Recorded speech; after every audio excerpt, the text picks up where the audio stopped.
তারপরে তো আর বন্ধুরা তোমার বন্ধুদের নাম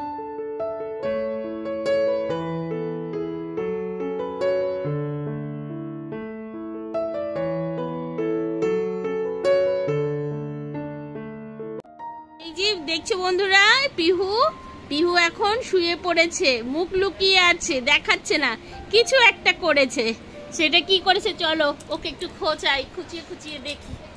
চলো দেখি তো, দেখি তো, দেখেছো কি করছে, দেখেছো? এই যে দেখো, এই যে দেখো, এই যে দেখো। শেষ পর্যন্ত ওর মুখটা কিন্তু আমি দেখাতে পারলাম না, মুখটা ঢেকে রেখেছে। আসলে ঠোঁটের মধ্যে লিপস্টিক দিয়েছে, আর ওর মা যদি দেখতে পায় তাহলে বিশাল রাগ করবে। আর আজকে তোমাদেরকে প্রথমেই আগে বলে নিই, আমি কিন্তু আজকে অফিস থেকে সোজা আজকে বাপের বাড়িতে এসেছি বিরাটিতে। আর এসে তারপরে বোনেদের সাথে একটু বেশ মজা গল্প করছিলাম, আর ভেবেছিলাম আজকে এবার শুধু গল্প করেই কাটাবো। তারপর ভাবলাম না, তোমাদের সাথে একটু শেয়ার করি। তোমরা তো আমার ডেইলি ব্লগ দেখো, তো সেক্ষেত্রে তোমাদের সাথে একটু জানানো দরকার যে আমি কোথায় আছি, কেনই বা ব্লগ ঠিকঠাক দিচ্ছি না। আসলে ব্লগ দিতে না এখন একটু ডিমোটিভেট হয়ে যাচ্ছি, কি করে নিজেকে মোটিভেট করবো বুঝতে পারছি না। যাই হোক, শুরু করলাম আবার একটা দিনের জন্য চ্যানেলের দিকে তাকিয়ে। বাপের বাড়ি মানে নানান রকম আনন্দ, গল্প, আড্ডা বোনেদের সাথে। আর তার ওদিকে মা কিন্তু দুরকম ভাবে কই মাছটাকে রান্না করেছে। আজকে করেছে তেল কই, যেটা আমাদের সব থেকে প্রিয়। এই দেখো হাত ধুয়ে দিচ্ছি, সোনা মায়ের হাত ধুয়ে দিচ্ছি। আজকে আমরা এসেছি বিরাটিতে, আমরা বলতে না আমি এসেছি বিরাটিতে, বাজে প্রায় 5টা। আজকে অফিস থেকে ডাইরেক্ট এখানে চলে এসেছি। আর এখন সবাই রাত্রে ডিনার করব। অনেকটা রাত হয়ে গেছে, রাত 10টা। অনেকটা না, আমার বাড়িতে এইটুকু টাইমে অনেক সময় ভাতটা জাস্ট রেডি হয়। তো চলো রান্না কি হলো সব দেখালাম। এই যে মা এখনো রান্নাঘরে, আর এই যে আমার সোনা মা। আমার সোনা মা এবার তোমাদের সাথে কথা বলবে, বলো। হ্যালো বন্ধুরা, আবার কয়েকদিন পরে আসলাম। তো তোমরা কেমন আছো বলো আমাকে। আমি ভালো আছি, ঠিক আছে? তো তোমরাও ভালো আছি, ভালো আছো? আচ্ছা, তারপরে তো আর বন্ধুরা তোমার বন্ধুদের নামগুলো বলো। আমি অতগুলো নাম জানি না, যে কটা বলতে পারো। আরিয়ান মামি আছে আমার, সোহানি, সার্থক। দেখেছো ওর কতগুলো বন্ধু। তো তারপরে মারিয়া ফাসানা, সে তো সে থাকে, আমরা ওই নার্সারি বিতে থাকি। তো এইবার আর বন্ধুর নামগুলো বলছি। আর বন্ধুর নাম বলতে হবে না, এবার বলো। স্বর্ণদীপ্তা, উমর ফারু, রাইহান, সুহা।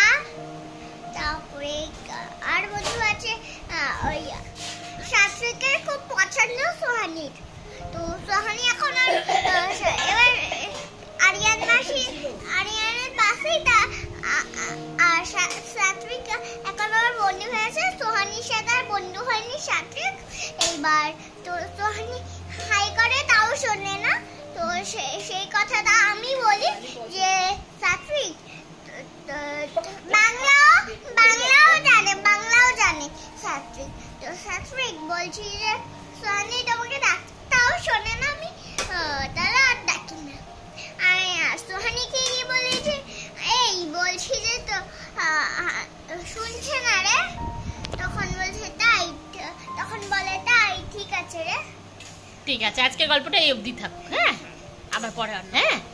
আচ্ছা, তুমি রাতে খাওয়া দাওয়া হয়েছে তো? কি দিয়ে খেলে, কি দিয়ে খেলে? ওই মাছ, আলু সেদ্ধ আর হচ্ছে ভাত। আর আমরা এবার খাওয়া দাওয়া করব। মা খাবার দাওয়া শুরু করে দিয়েছে, চলো খেয়ে নিই, আবার তোমাদের সাথে আসছি। রাতে আর বিশেষ কিছু ভিডিও করিনি, এই দিয়ে শেষ করে দিলাম।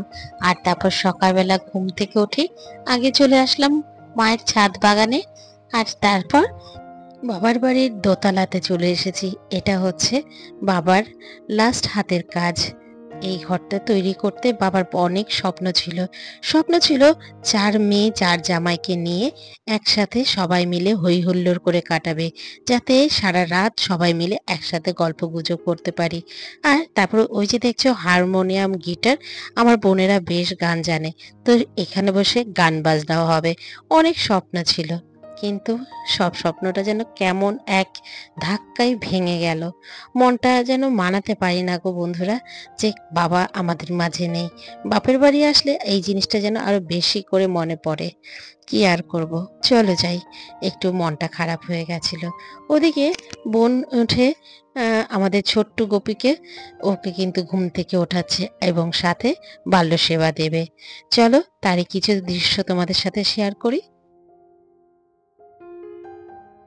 আমি যখনই বাপের বাড়িতে আসি তখনই বাকি বোনেদেরও বলি তোরাও কিন্তু আসবি, আসলে না সবারই মনটা ভালো লাগবে, বিশেষ করে মায়ের। মা আর ছোট বোনই থাকে, আর তো কেউ থাকে না সেই সময়। তো সেই কারণে বোনঝি এসেছে।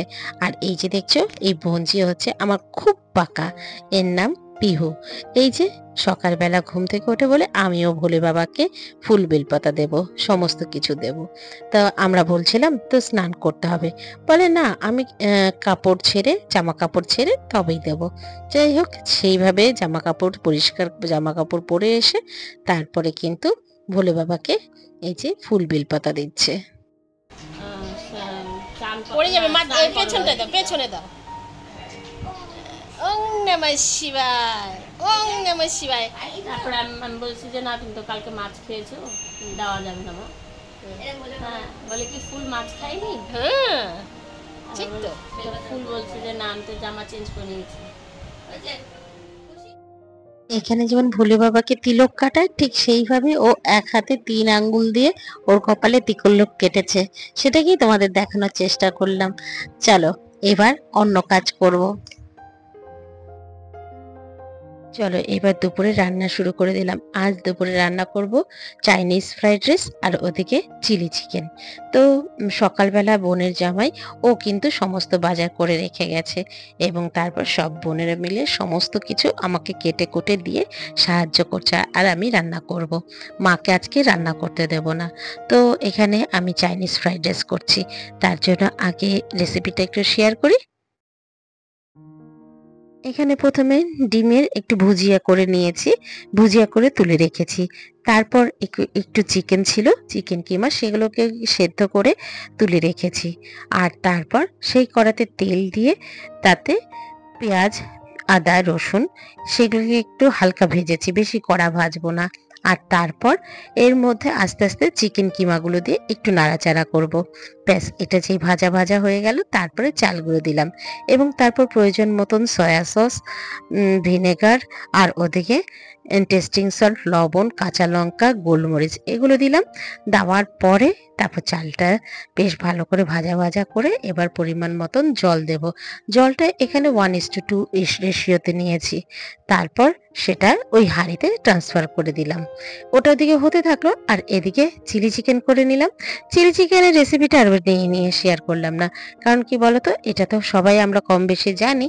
তো চিলি চিকেনের মতন সোজা রেসিপি আমাদের এই কলকাতা শহরে আর শোনা যায় না। চলো এই দিয়ে দুপুরে সবাই মিলে একসাথে খাওয়া দাওয়া করলাম। এই পর্যন্ত ভিডিও দেখে তোমাদের কোনো অংশ যদি ভালো লেগে থাকে প্লিজ একটা লাইক কমেন্ট করে দিয়ে যেও। আর তুমি যদি আমার চ্যানেলের নতুন বন্ধু হয়ে থাকো চাইলে আমার চ্যানেলটাকে সাবস্ক্রাইবও করতে পারো। আর জানো তো, আমি কিন্তু বেশ নতুন নতুন দিদিদের কমেন্ট পাচ্ছি, তাতে কিন্তু আমার বেশ ভালো লাগে। তোমাদেরকে সকলকে ধন্যবাদ যারা আমাকে কমেন্ট করছো, আর যারা করছো না তারা একটু চেষ্টা করো কমেন্ট করার জন্য। অন্তত লাইকটা দিয়ে দিও, তাহলে তাও ভালো লাগবে যে লাইকটা তো দিয়েছে। যাই হোক, চলো এরপর গোপাল রাত সন্ধ্যের পরে এবার খাওয়া দাওয়া করে ঘুমোবে। গোপালকে একটু দেখিয়ে দিলাম আর তারপর আমরা চা নিয়ে বসে পড়েছি, সন্ধ্যের চা। তো এই চাটাও খেতেও কেন বাবার কথা মনে পড়ে যাচ্ছে। এই সন্ধ্যের সময় একসাথে সবাই মিলে চা খাবে, মানে সকালে আর সন্ধে। আমরা গেলে পরে মা বাবা এই চায়ের জন্য বসে থাকবে, সবাই মিলে একসাথে খাবে। যাই হোক, এটাকে আমরা ছোটবেলায় তখন বলতাম টি পার্টি। এই সময়টাতে সবাই মিলে আমরা একসাথে বেশ এনজয় করতাম। আর কি করা যাবে, তাকে না সত্যি প্রত্যেকটা পদক্ষেপে মিস করি। তো বন্ধুরা, বাবা মার মতন সাবস্টিটিউট কেউ হয় না, কেউ হয় না। বাবা মাই হয়। যতই আমরা বাবা মাকে রাগ করি না কেন, বাবা মা কিন্তু কখনো আমাদের দূরে ঠেলে দেয় না। তারা কিন্তু সমস্ত আপদ বিপদে আমাদের মুখ থেকে বলার আগেই বুঝে যায়। কাজেই বাবা মাকে প্রত্যেকেই রেসপেক্ট করা উচিত। করা হয়নি। আচ্ছা চলো, কি বলবে বলো। বাই বাই সবাইকে। হ্যাঁ, আমরা কোথায় এসেছিলাম সেটা বলে দাও। আমরা হচ্ছে দিদুন বাড়িতে এসেছিলাম। আমি দিদুন বাড়িতে এসেছিলাম। তো আমরা তো চলে যাচ্ছি, আর দেখা হবে না পরের দিন আবার দেখাবে। Tata tata tata. চলো টাটা টাটা, বাই বাই।